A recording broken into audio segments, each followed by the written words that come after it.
welcome to Steph Time. My name is Stephanie and today I'm going to teach you how to make a block print. In this particular instance, I did a repeating block print and printed these thrifted jeans, and I think they turned out pretty cute. So if you would like to jazz up some of your own clothing items, please make sure to keep watching. And if you like this video, make sure to like it. And if you want to stick around, please make sure to subscribe. It really helps me out. And without further ado, let's get to printing. Alright, to begin this project, you will need some previously carved stamps or stamps that you own, a rubber block or linoleum block, a carving tool, a brayer, some block printing ink, the garment that you're going to print or the fabric you're going to use, as well as a piece of glass to roll your paint out on. Alright, so first, whether you're using a paper and pencil or, like me, using an iPad, you'll want to make your canvas the same size as your block. Mine is 4 inches by 6 inches, so you'll either want to mark that out on a piece of paper or make that your canvas size in whatever app you're using. I'm using Procreate here. It makes designing and drawing and changing my mind really easy. And the most important part as you're choosing your design, if you want your design to be a repeating pattern, you just want to make sure that the lines that you're drawing on each side connect to the lines on the other side opposite it. So drawing a grid or using a ruler is going to be your friend, and don't be afraid to just play around here. I had a couple of inspiration pics that helped guide my design, but at the end, when it was all said and done, it was just fun to play around and see what I liked, and I did a lot of erasing, so don't be afraid of that either. Connecting the design on all the edges was super fun. Here's how I did the corners. I basically copy and pasted the same design, placed it in the corners. If you're doing this with paper, you can draw on a separate piece of paper and actually cut it up into 4 pieces and place those in the corners. Or even how you can do it just on the sides. Just draw on a separate piece of paper, cut it in half, and put it on either side, top or bottom. And this will ensure that it is a perfect match when you go to line up your print, and this is super important, and that makes it super duper easy. So you can see some of my fun design features here. I have an arm connecting to a hand, a face that is cut in half on either side, making some creative decisions here. And while you do this, just try to enjoy it and try to have fun, and don't be afraid to play around and make mistakes. I ended up going with these 2 kind of mirrored crab claws, if you will, and some squiggles. And then I decided to make a profile of a face as well as a straight on face. So that took a little bit of erasing to figure out. And my cat Penny wanted to say hello. So once we are done with our design, we are going to use tracing paper to trace the entire thing onto. The reason we are doing this is because we will need to transfer our drawing onto our block. The tracing paper makes it so that we can see through it and see how it's being placed on the block, and we're also going to make sure to do pretty thick lines here so there's lots of graphite to transfer. If you're tracing from your iPad or iPhone like I am, there is a feature in your settings called guided access that locks off a portion of the screen, so even if it's touched, it doesn't interact with any of the things on the device. This is great for tracing on top of because it doesn't zoom in on the picture or exit out or change apps or anything like that. So I would definitely use that if you are in the Apple family. It's super helpful. So once this is all traced, we're going to put it face down onto our block and press down on it. The first time I did it, it wasn't quite enough.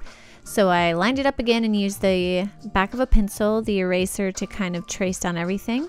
Now I'm getting my carving tool ready, and I'm using the smallest carving tool first to outline everything. And this is just to make sure that I don't accidentally take a huge chunk out of it while I'm using a larger carver. So yep, I'm just going to trace everything with the small carver, making sure to get all of the fine little lines and details. As you can see here, I had a big squiggly, so that took a lot of finessing.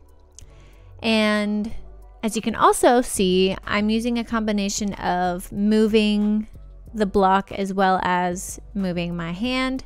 It kind of helps to get smooth lines if you curve the block as you're carving. And here I'm using the biggest one to take out all of that massive area, just using it to chunk out everything so we can get some deep definition. And then I'm using the medium carver to go back and make sure I got the big chunks that are in the small crevices that the bigger one couldn't get into. And then I'm going to use an ink pad to do some practice runs of the stamp to make sure everything lines up. I will take out anything from the carving that I need to fix it up.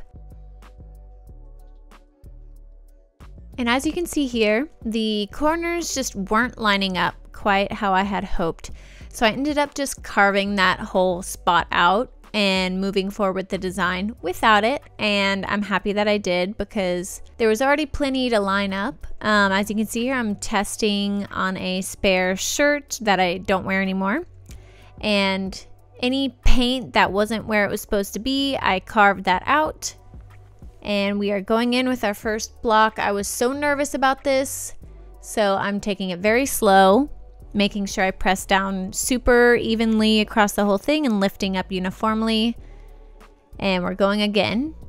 As you can see, there are a couple of like dots that were definitely not part of the stamp. These pants kind of had a lot of cat fur on them, so it proved to be a little bit difficult. So we're lint rolling before moving on and making sure that the surface underneath is really flat. Doing this on a pair of jeans like I'm doing proved to be much more difficult than a flat piece of fabric.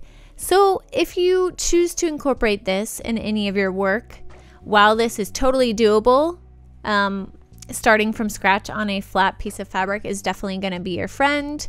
But as you can see, this works fine as well. This particular ink is amazing because it doesn't require a heat set, nor does it wash out in the wash, but it does take a week to cure. So doing the front and back was not an option for me. So while it was a design choice, it was also a practical choice by just doing the front of one leg. So as I'm stamping, I'm making sure to line up the side of the face and the arm and hand. Those are my two like guiding points, and this was really helpful for me to have those. And I'm just continuing the stamp all the way down the leg, and sometimes using a paintbrush to touch up some areas that didn't transfer quite perfectly or just didn't transfer at all. And this is definitely something you may have to do if you're printing on an existing garment. And as I go in to do the crotchal area, I tape that off with some painter's tape and start printing as well as touching up. And I just finish it all the way down.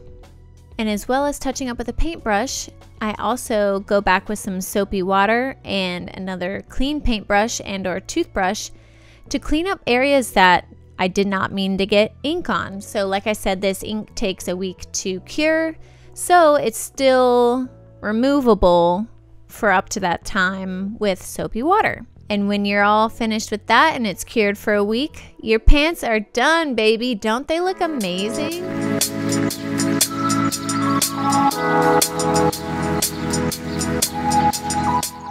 All right, guys, that is it. Thank you guys so much for watching. I hope that you enjoyed learning how to make a block print. Make sure to comment down below if you have any plans to embellish your clothing with a fun design. It is a perfect technique to use on a piece of clothing in your closet that may not be getting as much love.